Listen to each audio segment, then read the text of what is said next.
there's no question that the impact of Gaza has touched on virtually every corner of the world and every segment of almost every society. I mean, we're talking about Muslims, but also non-Muslims. We're talking about leftists and Jews, and we're talking about mothers and grandparents and young and the such.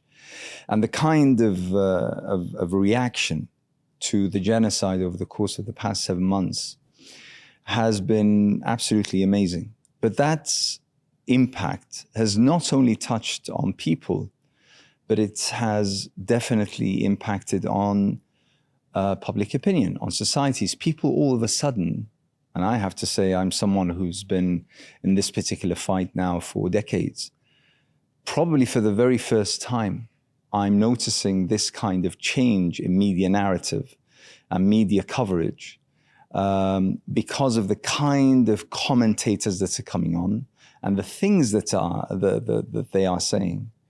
How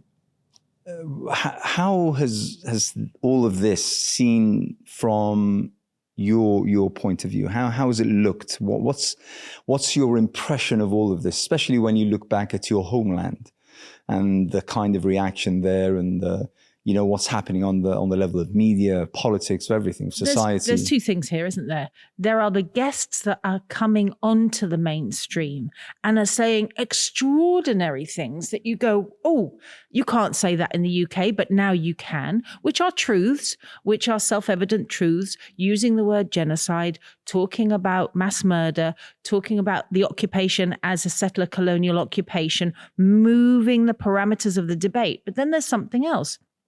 Underneath that is a refusal by Sky News and BBC to change their way of thinking.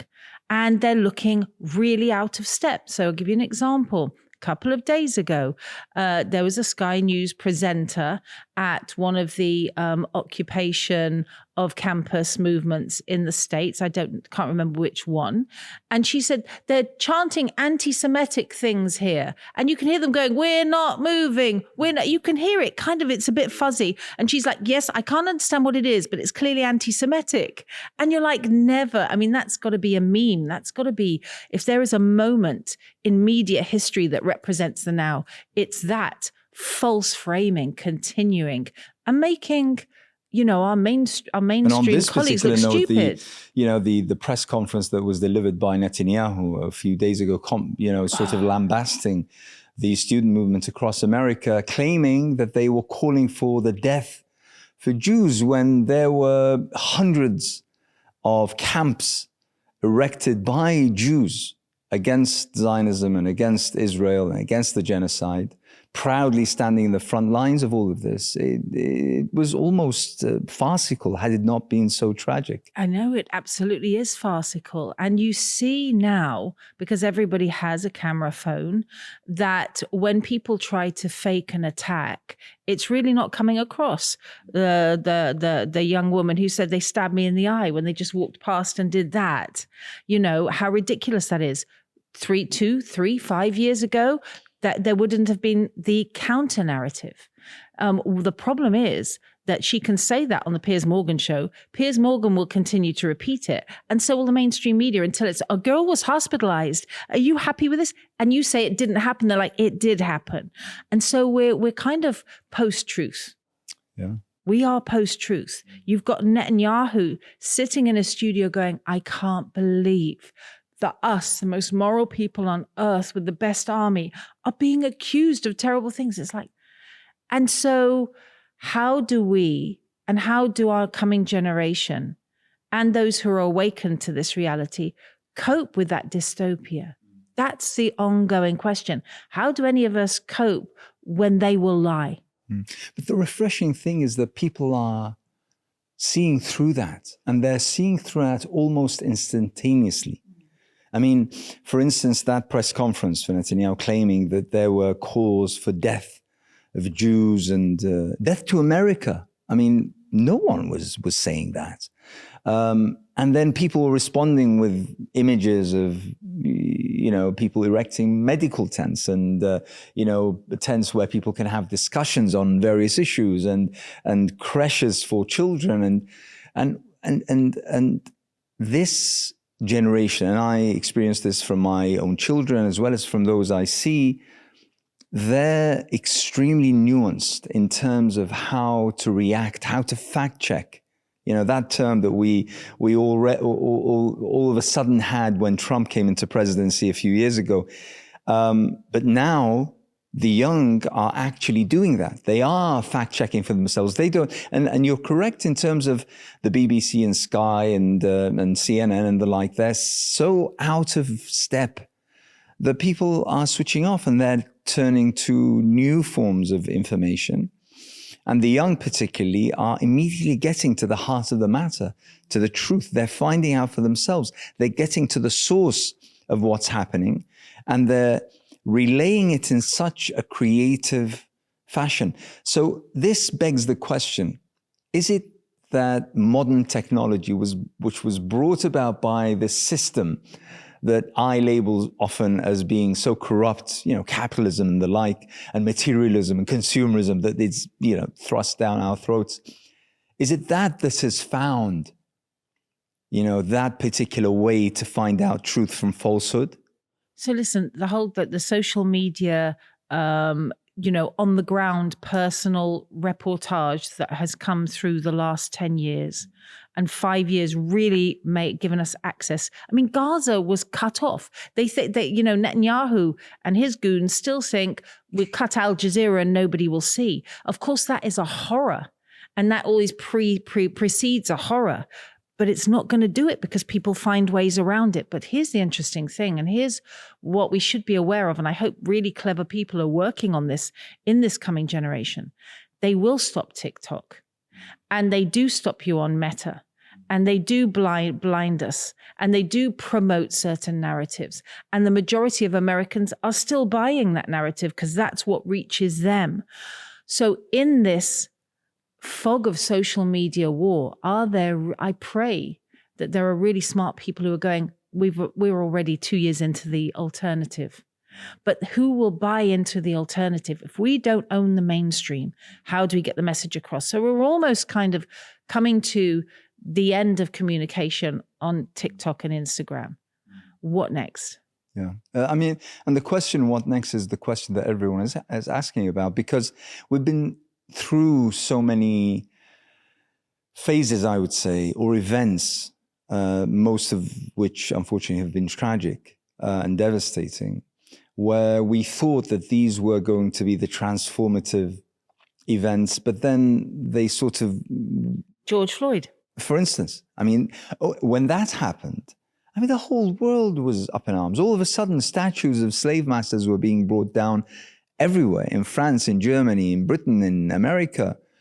And then it sort of fizzled out a little bit. So a couple of things on that, because it does relate to the Palestinian struggle. So alhamdulillah, I've been invited to Doha to speak at a Palestinian conference and to workshop ideas on moving forward in collaboration with the Western interest that's coming through these university campuses. And we have to look at the paradigms that already exist. George Floyd seemed to be this changing moment, but then collapsed.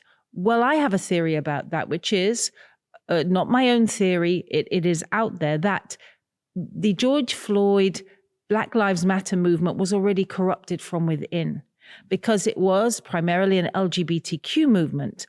And you could say that a section of that movement who were highly paid disliked the black man as much as the police force. So you have got a break that you've got people saying, save this group in society, but not them, right? And it's that all genocides hinge upon separating the men from the women and the children.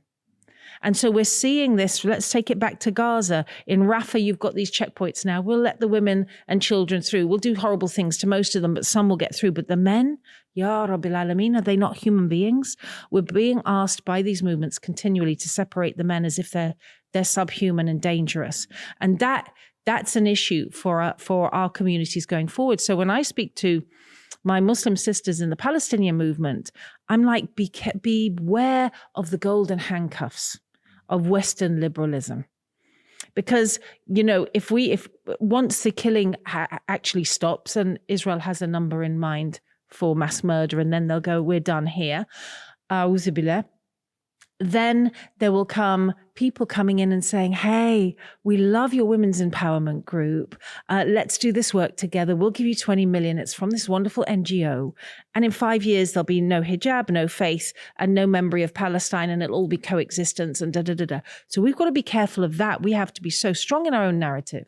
And I think I get the sense that a lot of the youngsters from UCL, from Goldsmith, from, all of the Columbia, because of the George Floyd movement, they actually are awake to needing somebody else's narrative to be alive and to allowing that. So yes, it wasn't a success in that laws didn't change. Not one life has been noticeably saved, unfortunately, on the streets of America, right? Nobody's got wealthier. No repayment has been made. But those kids were still impacted enough, inshallah, to accept another person's narrative as gold and worth protecting. Is it also fair to argue that all of these events that I alluded to for the past, let's say, 25 years, they have sort of played an incremental role, maybe, step by step, in order for us to arrive at this particular moment where there is this mass explosion of emotions, as well as convictions, as well as a search into the fundamental ideas or so-called values of the fathers, of the bastions of democracy and human rights of the past 50 years or so. Is it fair to say that they have played that role? I mean, for instance, I go back to the anti-war movement that started in 2001, 2002, 2003. Well, I'm glad you brought that up.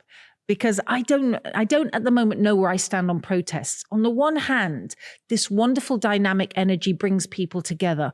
On the other, it's millions of hours that could be, not should, but could it be spent somewhere else? Isn't this controlled dissent?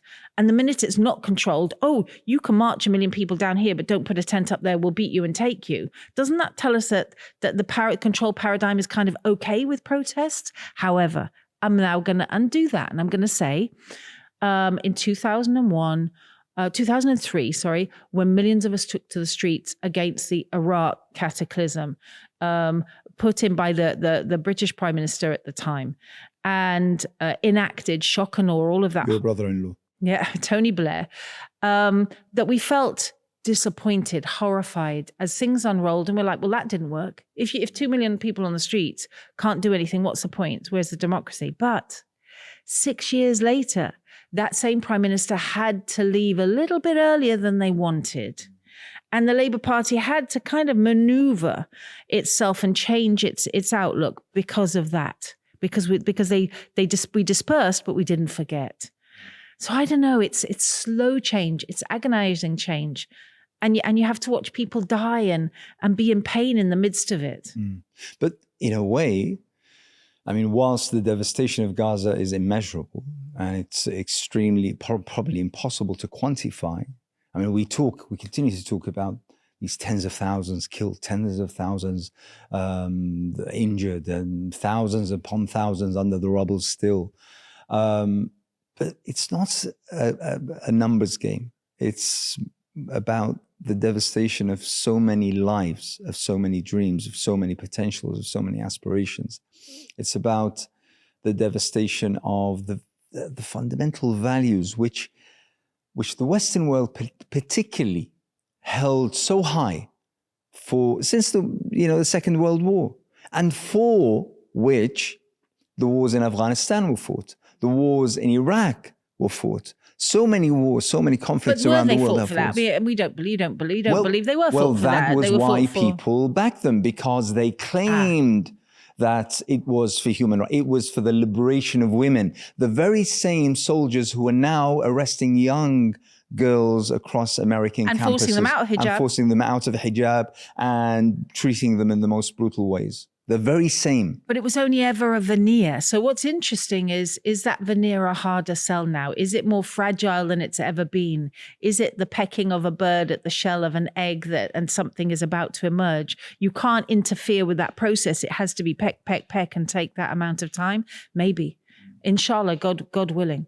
What's your impression as to the political discourse, the kind of argument that we need to use this moment in order to impact the political class, to tell them that we don't want this anymore, we want something else? What do you think of this? You're not going to like this. I don't believe in politics. I don't believe in any of it. You don't believe? I don't believe in this class of politicians as having any morality. Something has gone badly wrong with the human being, and it's nihilism, and it is a lack of faith. It's a lack of belief in God. And these, I'm sorry, they are godless, monetized, robotized human beings who you can't reach. It's akin to a physical pain to watch a girl stand up at a major talk of Hillary Clinton and say, children are dying in Gaza. My family just got killed. And she's like, can you get her out of here, please? And you're like, oh God, there are demons walking amongst us. How do we reach those people? They don't want us to reach them. They'll just build walls and put police in the way. It's almost, isn't it almost just write them off and do something different? I have to examine this more. No. I just don't believe that they have any ethics. I don't believe there's an ethical system. You have a point, but my investigation, if you wish, will depart from the point as to, well, in light of the kind of reality that we have. Okay, so the reality is sullied. Yeah. The reality is polluted on every single level. I'm with you. I think that the neoliberal ideology that painted everything, that brought us this, that had the facade of democracy, but now, bit by bit, is being revealed as something akin to the kind of brutal dictatorships that we find across the Arab world, only in a nicer garb, in a suit and tie, in a, kind of neat cutlery sort of put in a French etiquette point of view, but is now being revealed by the people who are trying to change that kind of system. Is it a bit like the end of The Wizard of Oz? Right? A bit. Where Dorothy's standing there and there's this big voice, I will do this. And Yes. she goes behind, there's a little man going, And you look behind and then it turns out to be nothing whatsoever. Is it a bit of this? And the question is, okay, so how do we start to change all of this? How do we begin to address these issues? How do we get back on the right track, on the track towards building something else? Now, you and I are both Muslims. We have our fundamental beliefs in that, the entire universe is focused and the focal point is Allah subhanahu wa ta'ala. We all know that. But the fact is that the majority of people aren't Muslims and they do not depart from that same point. Well, now you've raised it. Okay, that's problematic. And that's problematic. Why? Because that void has been filled by nihilism. And nihilism is a structural belief where nothing exists, nothing matters. And that leads to depression, psychosis, and a very dark, gloomy way of looking at, let me just get what is here now. So when I'm talking about, I don't believe that the political process can work as it stands, I think we have to go deeper into Westernism. Westernism is, I'm not so sure about white supremacy. I think, look, there is an umbrella of Westernism, which has been in place for 450 years. And part of that is white supremacy. All right. But the umbrella of this idea of we know what is best and we're going to take what we have and smash every culture until we, the small number, get it. And then you add that philosophy of nihilism, which has been coming through Foucault and through other philosophers in the last 100, 150 years, horrible, toxic, nothing means anything. The hope is, by the grace of Allah, this generation are finding a cause that matters. So do I think this is a turning point? Yes, but it's Westernism we need to be looking at, not tinkering with deliberately smashed system politics. If you had an audience and you had a few minutes with the young people who are in Columbia or in Harvard or, camping in UCL, for instance, what would be your message to them? If you could, give them something that would assert their fundamentals that led them to leave their classrooms, leave their books and the such and their preparation for their exams, and sit and raise the Palestinian flag and sort of refuse the accusations, the demonizations, the charges that they are being, anti-Semitic, for instance, or the such. They are giving so much in order to be there, to make that stand. I just want to roll it back a bit to, and I will address that because it's a beautiful question. Okay, let's do that first. I would say solidarity is beautiful, but you can't lead it. You can't lead it because you're still in a place of relative luxury and you have a different way of life. Are you ready for the Muslim women in hijab to say, I want to be married, I want my children to be safe, and I want to worship Allah Ta'ala? Are you really in solidarity? Or are you at some point going to say, this is the way you should live and tell us how to live? That's what we need to be molding now, is a shoulder to shoulder with the oppressed people leading. That's not easy for Westerners to listen to. We have to take them forward on that journey and say, solidarity is what you're doing now. But it only continues if you listen to the people who are having their rights taken from them. So that's going to be really interesting. And I remember when I went to, I was in Gaza in 2009 after Operation Cast Lead. It seemed like it's now a kind of footprint of what was to follow. A horrible period of bombing, mass civilian casualties, 2,000 on that, which seemed massive, subhanAllah. And a journalist, I wasn't Muslim at the time, he said, come and meet my wife. Now, I was in solidarity. I put my life on the line. I'd gone on a flotilla to Gaza. I was in it to win it, right?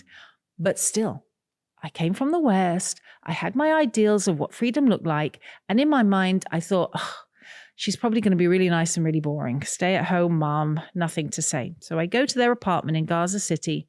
And lo and behold, guess what? She serves a feast. I mean, I could not cook that if you gave me 10 days and a team of people with me. And this is something for a guest. And I'm looking going, well, she can do that because she's a stay-at-home mom. I'm brilliant. I've got my mind. I don't focus on cooking. We Westerners, we do something different. So I said to her after this amazing meal, can't be easy with your 11 children to cook a meal like this. I'm very grateful. It's so patronizing. And I remember she said, yes, it is not easy, especially doing a PhD in further maths. I'm like, I was furious. I was furious inside. And then she proceeded to very politely mop the floor with me intellectually 8 days till Sunday. And that was a lesson I had to learn.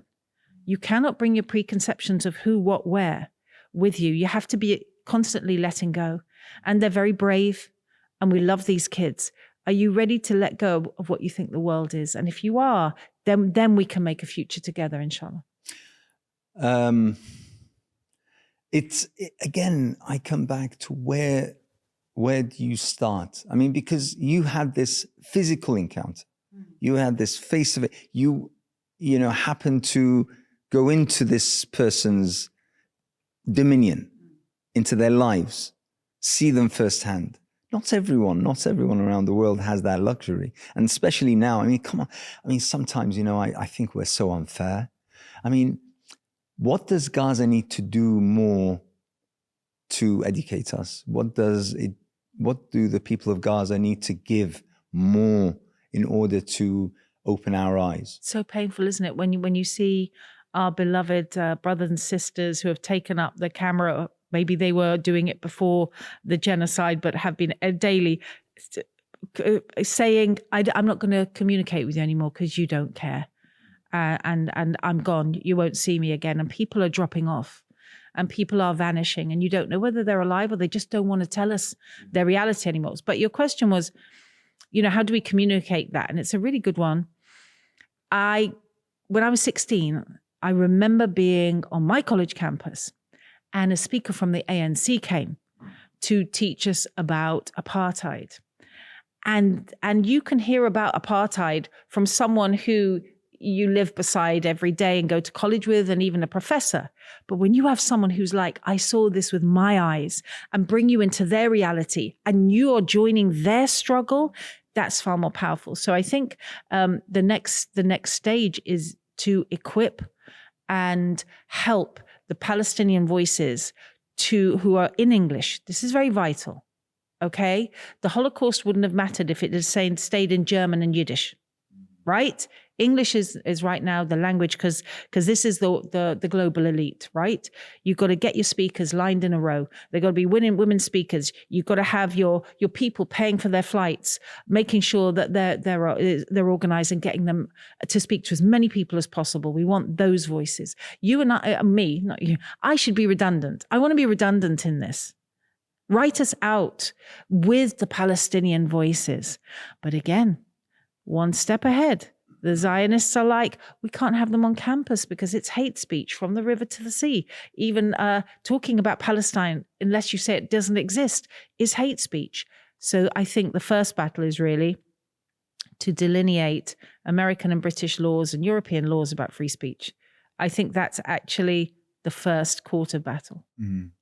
I happened to stumble across a video clip where Muhammad al-Kurd from Jerusalem, where he addresses the camera. And he says something quite powerful, but something that is very, very nuanced. And he responds to the charges of either anti-Semitism or the like, or anti-Jewish or Jewish hatred or the like. And he says something which, since then I've been thinking to myself, how can this be articulated in a clear, in a nuanced, in a concise way to today's activists, but also to the general public who are still undecided.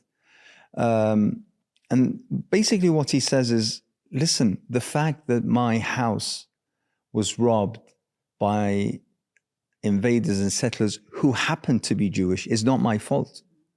You can't accuse me of Jewish hatred when it was someone who happened to be Jewish, who happened to be carrying the Star of David, who killed my neighbors, who ransacked my land, and who are now committing the genocide in Israel.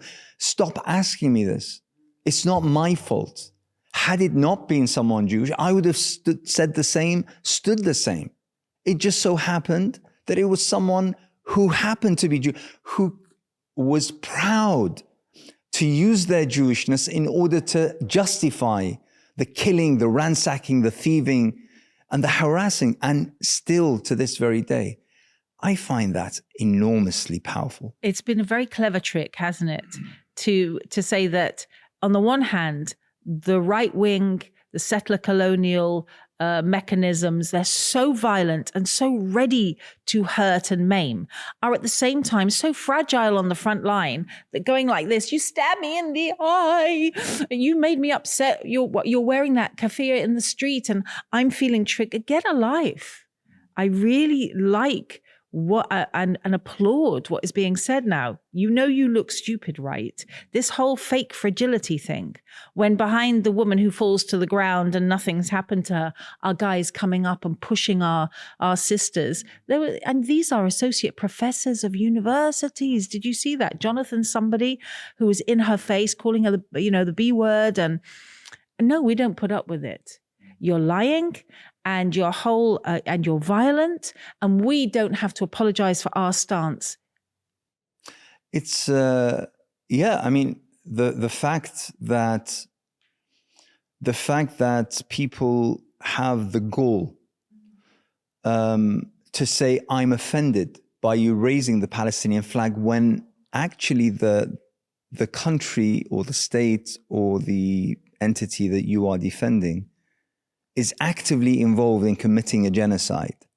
And yet I'm the one who should look after your feelings and not raise the flag or not chant from the river to the sea is... And there's a deeper question here about who gets to be angry, right?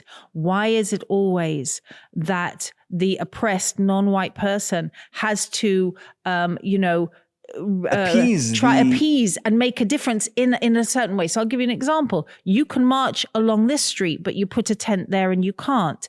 You're allowed to say peace and love, but you can't say free Palestine. Why, as long as we are forced to protest in a mechanism that is shutting us down, then we're not going to make a difference. So I really applaud all of our student leaders who are saying, we're going to chant from the river to the sea. And that is actually not aggressive compared to anything that you're doing. I remember my husband said that as a man from the Caribbean, his most disappointing moment in the whole of the Roots series, remember in the 1970s about the slave trade, was when Kunta Kinte, they finally caught had a moment of retribution potential against the slave master, and he threw down, the whip and ran away. And he said, as a black person, that made him feel sick because he saw in that, oh, that's how you sell the Roots story. You've got to be nice in the end and play nicely with your oppressor, and we're going to delineate how that looks like.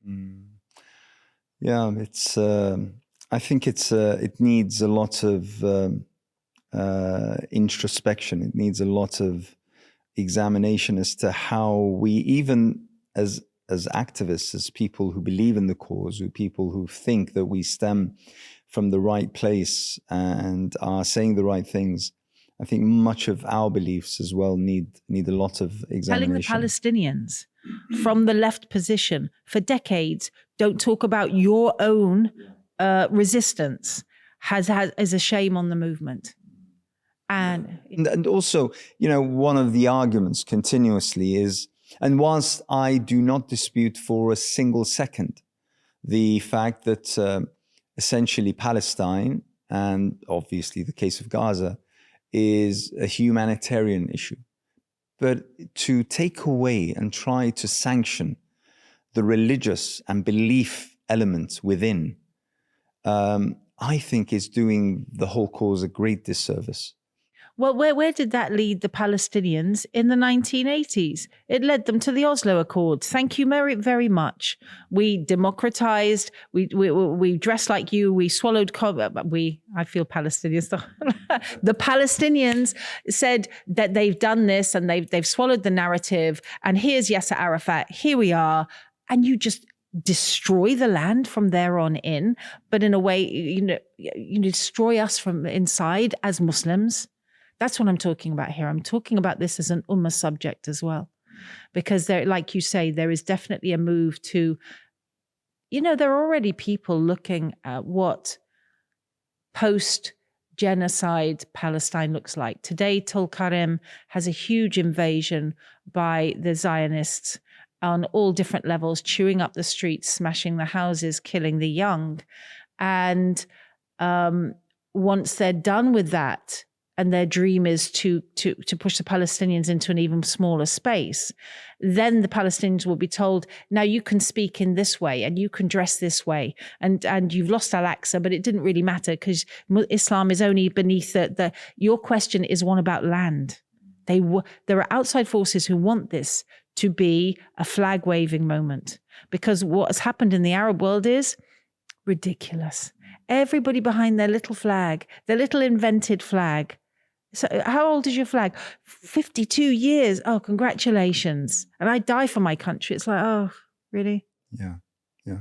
What I mean, since you brought up the subject, what kind of impression does that leave with you when you see, on one hand, we're looking at across America, across the UK, across many cities in Europe, and how people young and old are responding to Gaza, are defying. I mean, I was talking with a friend from Germany the other day, and Germany has been absolutely horrendous. And has brought back laws that have been absolutely, in the echelons of history and totally draconian, brought them back, particularly for the sake of the pro-Palestine campaign, and have gone full circle, apparently. I mean, they're now doing the very same things that they did as, when the Nazis was in charge, but now they're claiming that they're doing it in order to counter anti-Semitism, but doing the very same things.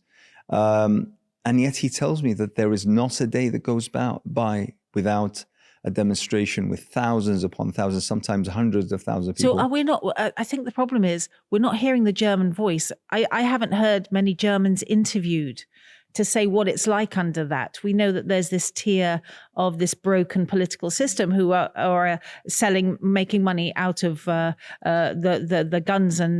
guns, bombs, whatever they sell to Israel, right? But what are the people actually thinking about this? I wonder. I don't know. I think that would be an interesting discussion to have. But I mean, carrying on from my question, basically, you see this and people defying laws, defying threats, defying intimidation, actual intimidation. And then you look to the neighboring countries, the Arab countries, the Muslim countries, and you see, I don't know whether it's paralysis, whether it's indifference. I'm pretty sure that deep inside people feel, just like ourselves, they're boiling inside. They're simmering. I mean, they're just ready to go and do whatever it takes in order to save Palestinian child or such. But the fact that, on the face of it, you see virtually nothing apart from pockets. Can we give that old example, Anas, about the elephant? You get a baby elephant and a circus ties a heavy chain around its front leg for 6 months, and every time it pulls, they beat the baby elephant. When that elephant is big, they can have a piece of rope very light to a peg in the ground and it won't resist anymore. So I think when we're talking about our brothers and sisters in the Arab world, let's look back to uprisings and protests that have happened that I'm not even aware of in the last 70 years, because there was a huge passion for Palestine. And haven't they been beaten into submission? I was speaking to a Palestinian Jordanian sister, and she said, my father fled the Nakba. And she's very disturbed right now because he will not even watch anything on Gaza.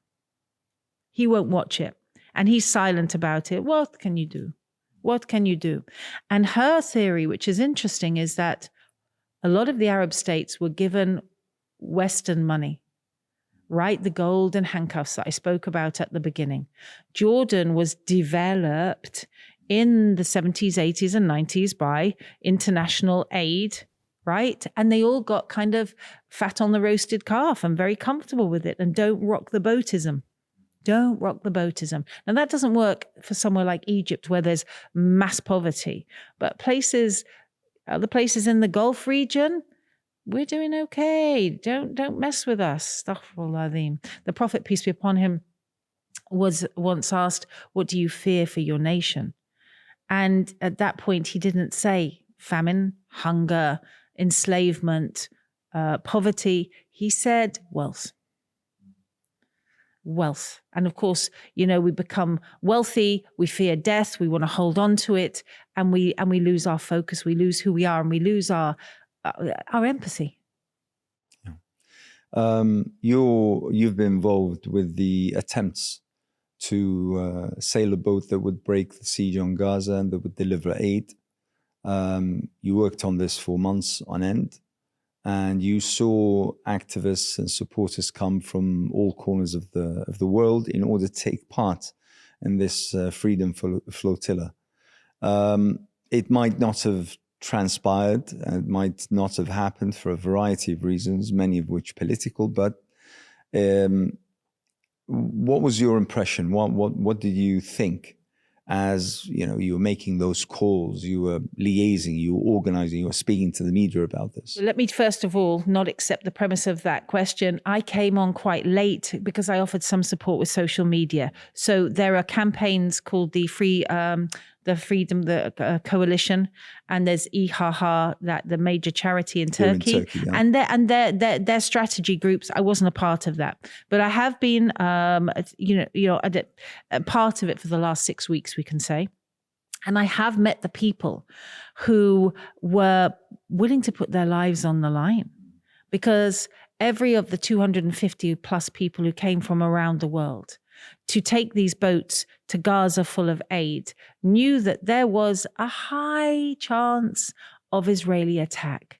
And I think what we're seeing spread now, and let's talk about the young again on these campuses, is not on my watch.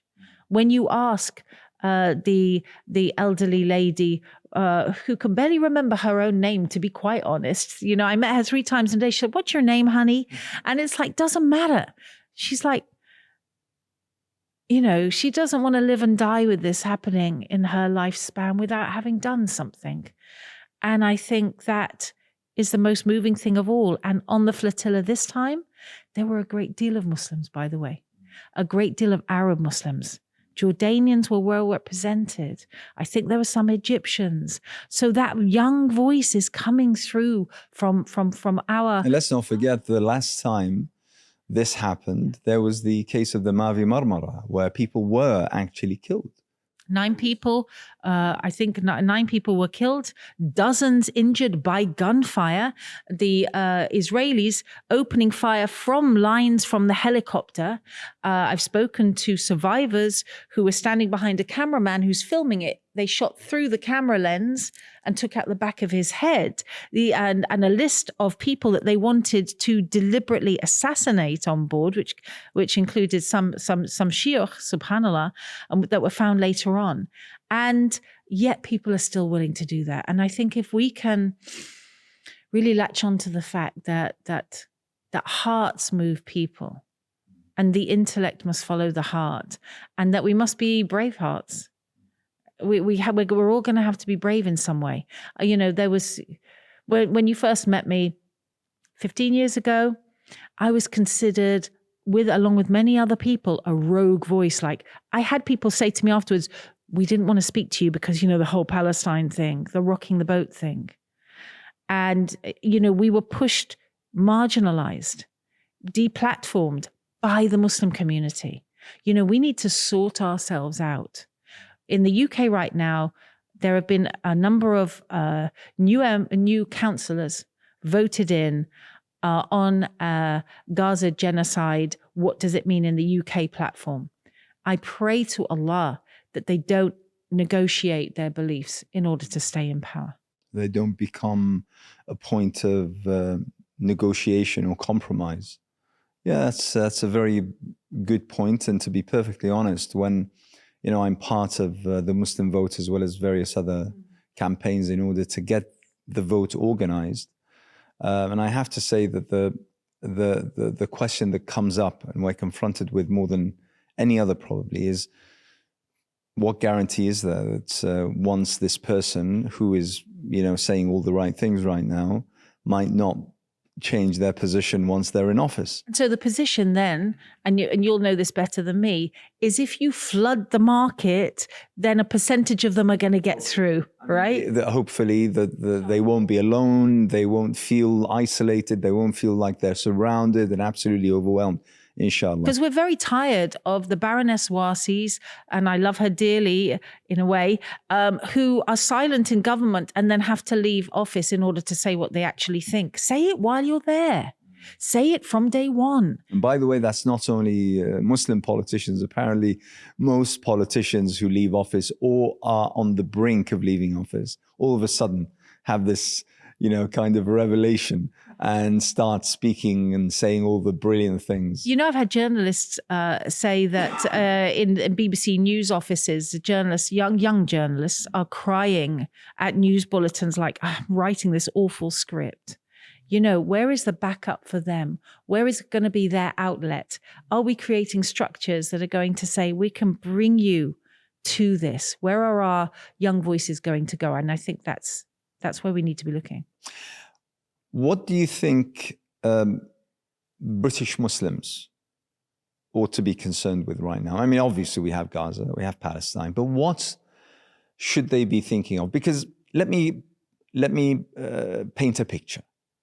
Within my circle of friends, which I'm talking about a couple of dozen, very close friends, we confide in each other and the such.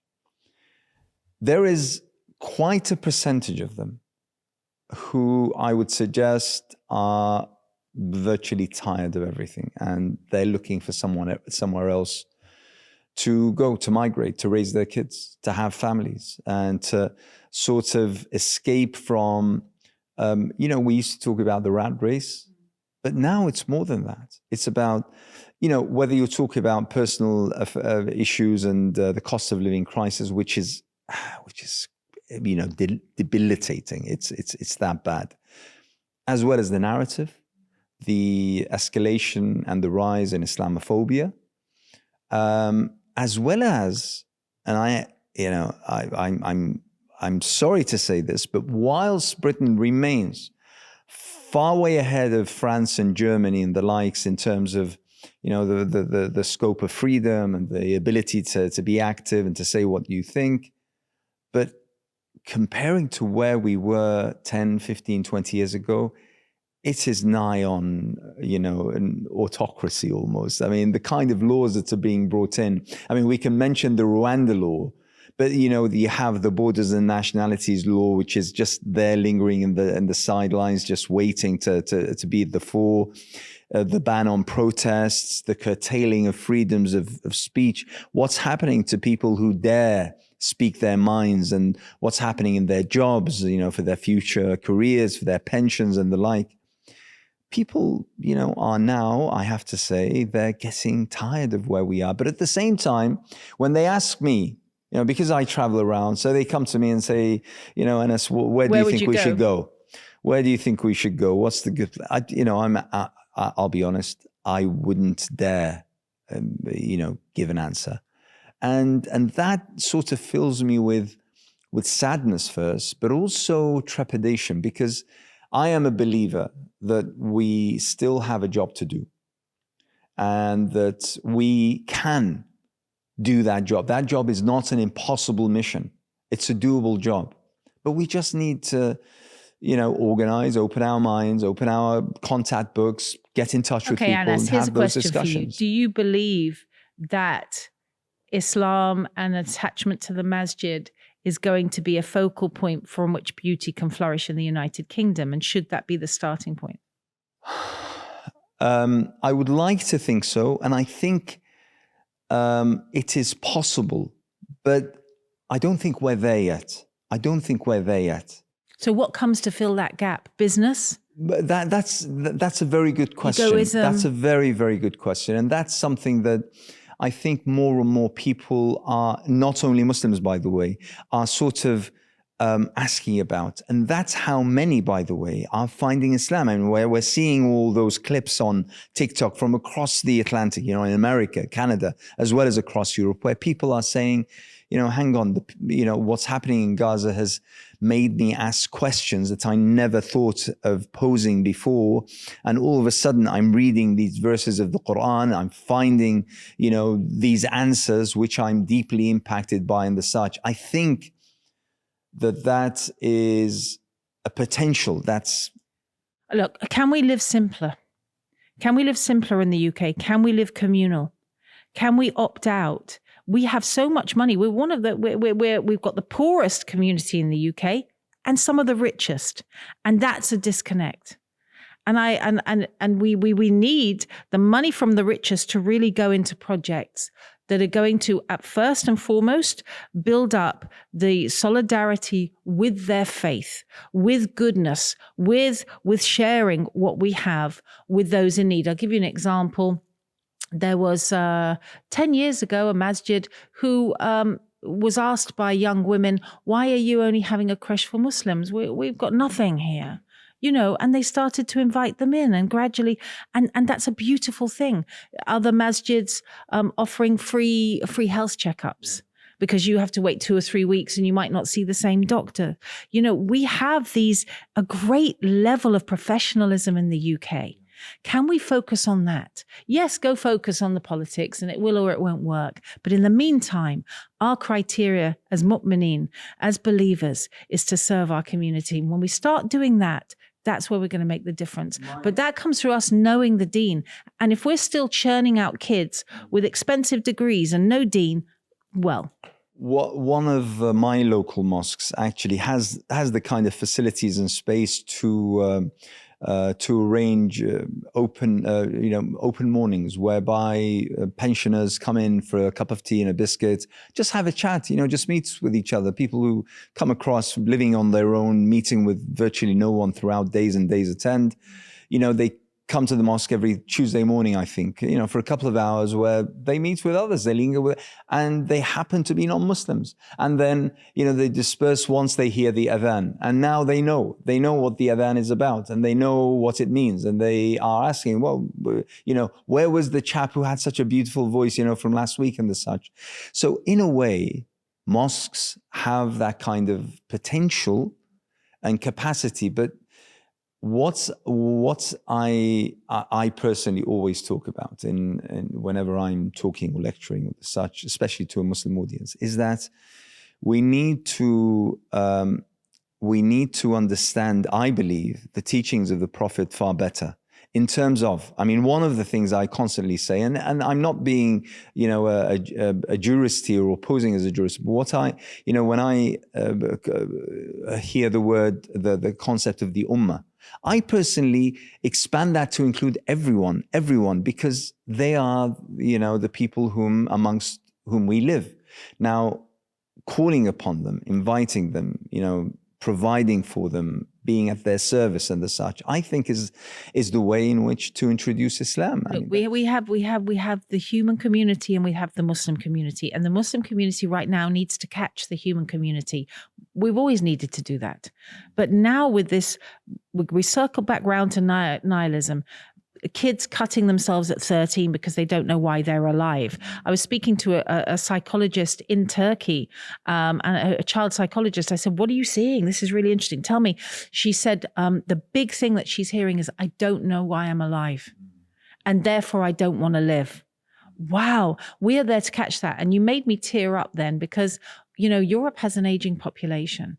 Be nice to Muslims. We'll be looking after you in your old age. And alhamdulillah, we're equipped to do that. I know a wonderful convert sister. She's English as can be, and she's converted to Islam, and she looks after people at the end of life with such care. But you're not allowed to speak to them about, do you want me to speak to you about God? Would you like that? You can't even, and we just need to be there to catch the elderly and help them. And I was thinking about my grandmother, who was, Allah forgive her, a real racist. And I thought she lived in Wembley. And as Wembley was changing, I thought, if that old white lady is walking along a street and there's all our Asian and Arab brothers and sisters there, are they going to help her, or are they going to stick to their own? That's when we're not doing our job. That's when everybody has a right to resent us. Yeah. Okay. You've now seen matters, let's just say, from various perspectives.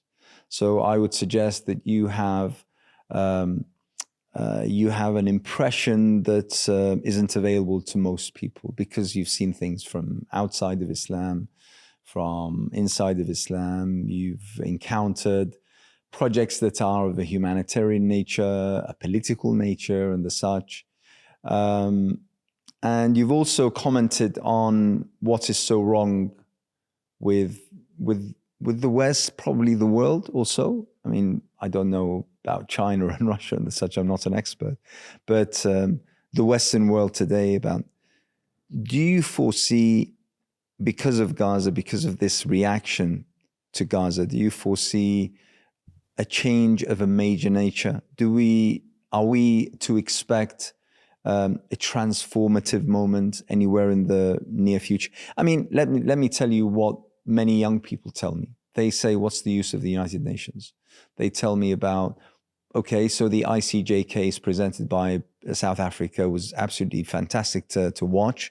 It was a brilliant spectacle. Spectacle of democracy. But okay, so what's going to happen next?